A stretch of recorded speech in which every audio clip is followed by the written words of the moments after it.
Урматтуу элем, бүгүнкү жаралып аткан кырдаалды баарыңар сезбесеңер да көрүп турасыңар. Дүйнөнүн баардык жеринде эле ойгонуулар көбөйүп атат. Адамдар ойгонгон сайын өздөрүн таанып, мурунку өздөрү басылып келген же болбосо өздөрү бир кандайдыр бир касыптын негизинде аткарып келген жумуштардын баарын туура эмес көрүп атат. Себеп дегенде өздөрүнүн кулчулук аң сезимге байланып калганын, же кандайдыр бир күчтөргө чектелип калганын эл билип атат да. Мына ошондуктан элдин жан дүйнөсүндө, элдин ичинде өзүнчө бир хаос башталып атат. Башаламандык же. Себеп дегенде адам өзүн тааныган сайын мурунку жаңылыштардын баары аны мындай айтканда жагылган турбайбыз деп ушунчалык бир өздөрүн төмөнгө түшүрүп жибергенге да мүмкүндүк берип жиберишип атат. Ошон үчүн айтар элем, ойгонуп аткандар, андай акыбалга түшүп келгендер эч кандай хаосту жаратпай, тескерисинче сүйүнүп турса, алардын баары албетте мурункулардын баары өтүп кетти. Силер азыр кайтып атасыңар түпкү булагыңарга. Ошон үчүн силерде бул ачылыштар болуп, силердин аң сезимиңер кеңейип, булар жеткен сайын көп энергетиканы тартып аласыңар. Энергетиканын түр кырынан тартыла баштады. Ошондуктан силердин аң сезимиңер ушу мурун акылыңар жетпеген же болбосо бир ойлонбогон нерселерге жете баштап, ошолордун баары ачылып атат.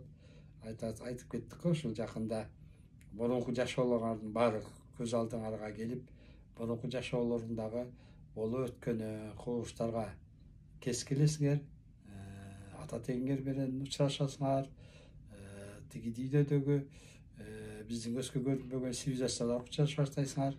Мына ошолордун баарына бир гана нерсе, силер ошол мамилеңердин жылуулугу болот, таануусу болот. Эч кандай алардан бир коркпош керек, үркпөш керек. Сүйүнүп, кубаныч менен кабыл алсаңар, алар да ошондой кабыл алат да. Эгер бетме бет келип калсаңар, биз билбейбиз да алардын түрлөрү кандай экенчи. Чочуп кетпеш керек, коркуп кетпеш керек. Тескерисинче сүйүүдө туруп, сүйүү жөнөтүп туруш керек. Эгерде тескери күчтөр болуп калса, кайда силер сүйүү чыгара баштаганда эле алар сүйүүгө туруштук бербейт.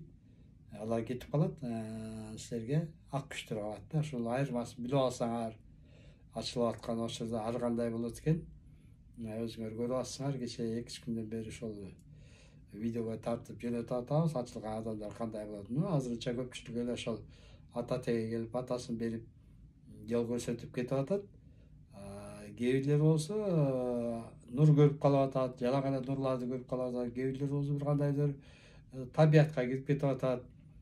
Ошонун ичинде жанагындай күчтөргө да жолугуп калгандар болуп атат. Ошол маалда аларга да аралашып кеткендер болот. Өздөрүнүн бир ички дүйнөсүндөгү бир жаман нерселердин баары чыгып кетип.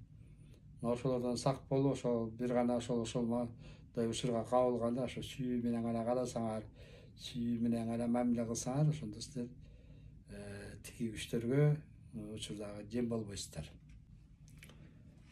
Ошондой эле илимди каяктан алабыз деп, бул илимдерди каяктан билебиз деп изденгендер көп болот. Албетте бүгүн ютубта ар кандай цивилизацияларды берип атат, жолдорун көрсөтүп. Бирок анын ичинен ошол туура эмесин кабыл алуу жагы болуш керек бизде. Негизги эле туура жагын кабыл ала турган болсок, дагы эле ошол сүйүү, мээримдеги маалыматтарды кабыл алсак болот. Анан арасында жанагындай бир билинбей салып койгон бир адамдарды кайраштыруу же бир улутту улутка кайраштырып жиберүү же диндерди динге кайраштырып жиберүү нерселер болсо, аларды кабыл албашка керек. Негизи эле терс менен оңдун айырмасын, акты өзүңөрдүн жүрөгүңөр ажырата билиш керек болуп атат.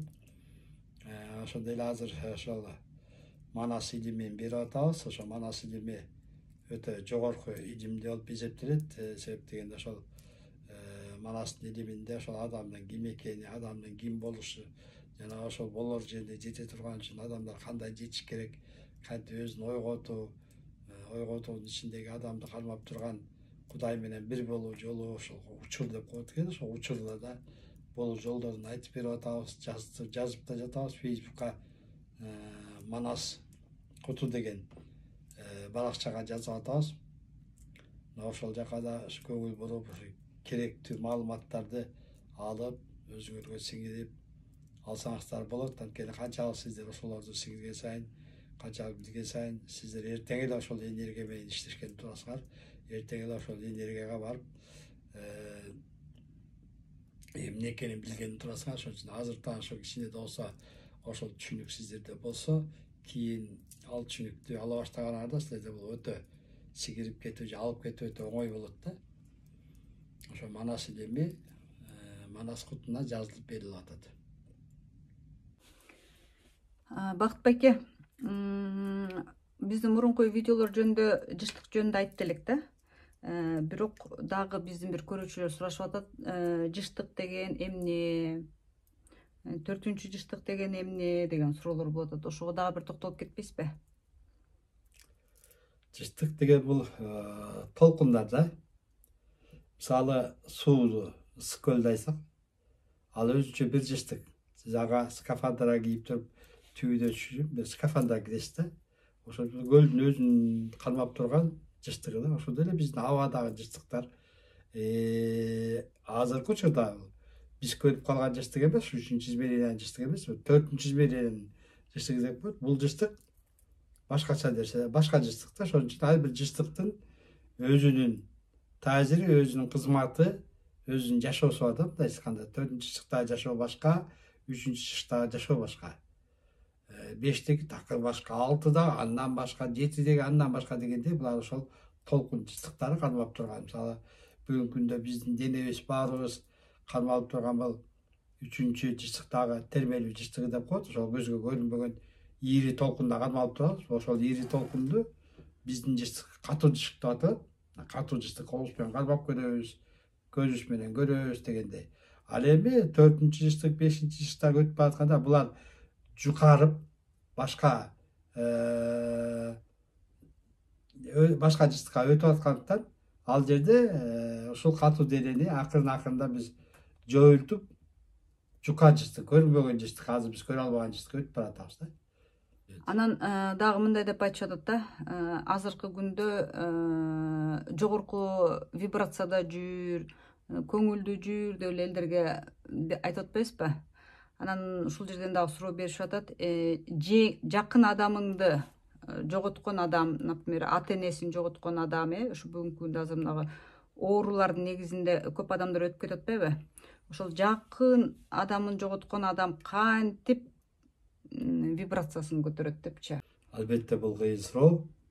Бирок ошого карабай, ар бир адамда бул жаңыдоор жыштыктар жөнүндө, өлүм жөнүндө баардыгына түшүнүк жетиш керек. Эгер адамда түшүнүк бийик болсо, ал мындай нерсени өзүнө келгенде өткөзө берет.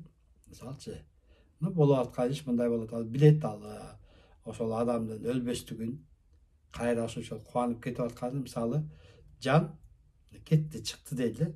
Чыкканда жан эбегейсип кубанат. Андай кубанып көрбөйт. Себеп дегенде жан өзүндө өзү грамм эле бир жан болсо, үстүнөн тонна грузду, ушунча тоннаны алып салганда, жан ушундай жеңилдейт, анан ал эмне болот? Ал кубанычка батат. Ушунчалык кубанычка батат жан. Бирок кайра эле баргандан кийин ал эле кубаныч көпкө созулбайт. Себеп дегенде ошо жандын бул тирүүлүктө кылып кеткен терс нерселердин баары ага оор жүк болуп калат да. Мына ошол терс нерселердин баарын биз кайра жаралууна карма деп коюп атпайлыбы?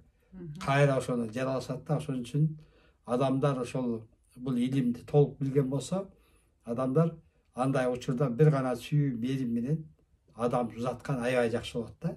Ошол жакынына эле ошо сүйүү мерим берип турса, анда ошол кетип аткан жан ушунчалык кубанып кетмек да.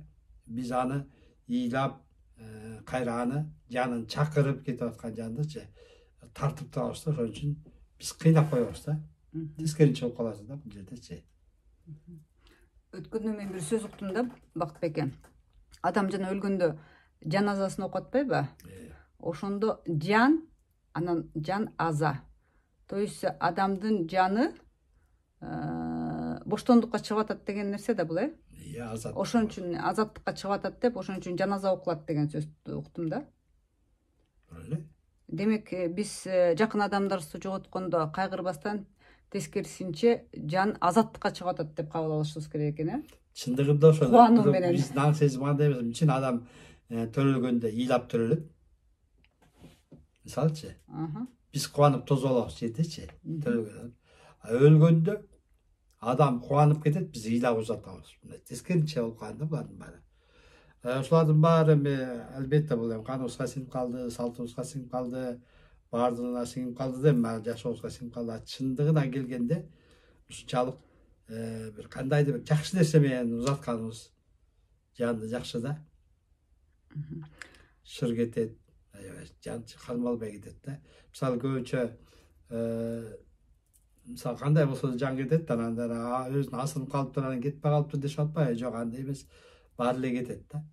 Көбүнчө ошол биз өзүбүз ата эне же болбосо бир туугандар ушунчалык кейип кепчи менен бир жагынан биз жанды артка тарткан болсок, экинчи жагынан өзүбүздү да орусча кылабыз да. Ошон үчүн бизде кыргыздагы эң жакшы нерсе кошогу жакшы да. Кошок даңктап, бул мындай эле деп кичинекей нерсесин баарын даңктап, өзүнүн жанагы жыйнап алган терс энергияларды жое баштайт да. Кандай болсо иштейт да. Анан жоюлат да. Анан жакшы кетет. Ошон үчүн кошокко салып, анан мындай эле, андай эле деп даңктап баягы анан ошо жазап койгон терс энергияларын жоет. Чукаттап жоет да. Сон. Бакыт байке, жаңы доорго молдолор дагы өтөбү? Сиз айткан нерселер бейишке барганда болот го, ушулар жөнүндө дагы айтып кетсеңиз дейт. Албетте, молдолор деле адам да. Молдодон башкабыз деле баарыбыз адамбыз да. Ошон үчүн ал бул сен молдосуңбу, башкадасыңбы ага карабайт. Адамдын жан дүйнөсүнө түшүнүк деңгээлине карайт да. Вот эгер түшүнүк деңгээлдери ошол жогорку жыштыкты кармап, дайыма позитивный ойдо, позитивный сөздө жакшылык кылып жүргөн болсо, мына ошонун баягы бизде соо деп коет го. Соо деген ошол жанагы топтогон энергетикасы да. Ошол жагы көп болсо эмнеге өтпөйт, өтөт. Молдо өтөт, баары өтөт. Ушул сиз айтып аткан жашоо бейиштеги жашообу дейт. Албетте, бейиште бекерден айтылган эмес. Бул айтылып аткан илимде бул бейиштин жерге конушу да, мындайча айтканда, жерде бейиштин болоору ташка, тамга базылганда чындык деп берилет. Себеп дегенде ошол энергетика, биз канчалык жараткан энергетика өзүнүн деңгээлине жеткенде баардык нерсе ошо бейиштегидей эле жашоо болуп, бейиште атаса да болот да. Анткени ошол эле нерсе менен өлбөстүктө келиш ыктымал. Жаратса болот адамдын. Бейиштегидей эле баардыгын ою менен жаратып алса, бүт нерсе бышып турса, бүт нерсе эчтекеге муктаж болбосоң, ошол да бейиш. Бул 5-чи измерение, 5-чи жыштык. 5-чи жыштык. Бейиш биз бараткан, Сон Бакыт байке, жана мурунку суроого дагы бир кошумча суроо бергим келип атат да. Кошок деген. Вообще, кошок деген сөздүн маанисин түшүндүрүп бербейсизби? Кошок жакшы экенин билдик. Эми вообще мунун мааниси эмнеде? Кандай? Мисалы, баардык нерсе 8ден 8ден деп кыргыздар айтат эмеспи? Ар бир нерсе өзүнүн бир түкөй жашоолору бар да, мисалы. Ошон үчүн бул дүйнө менен а дүйнөнү экөөнүн кошконун жерин кошок дейт. Кошту да экөөнчү. Ошон үчүн эки дүйнөнү кошуп атканда жанагы кошок айтылып, акталып, макталып дегендей, бул да бир адамды арулоодун бир чоң жолу да. Арулап анан жөнөтүү. Ошон үчүн ошол кошокту илгертен колдонуп келет. Неге деле кыргыздар азыр колдонбой атат? Бирок мен ойлойм, неге эле кошогу жакшы депчи. Себептен адамдан баягы ырга салып кошок айтышып атпайбы? Актап, мактап, түздөп, тазалап кетирип атат да. Бу да жанагы бир өзүнчө бир тазалоочу күчкө ээ да кошоктун өзү. Биздин мурунку салттардын баары сонун экен, Жакшы, көп нерселер жакшы, бирок ошолорду мындай бышырып, ишке ашырып аткарышкан эмес да. Жок, мурун аткарышкан да, эми азыр аткарбай алышпады. Азыр аткарбай атат да. Азырча эми ошол жана антип ыйлап өкүргөндөн көрө ошол кошок айтып бир жакшылап узата берген жакшы да. Сон эми түшүнүктүү болду. Эми кошоктун да маанисин түшүнүп калдык. Жакын адамдарыбыздын жакшы жакка кетип аткандарын түшүнүп калдык. Сону маек болду. Рахмат, Бакытбек эке, бар болуңуз.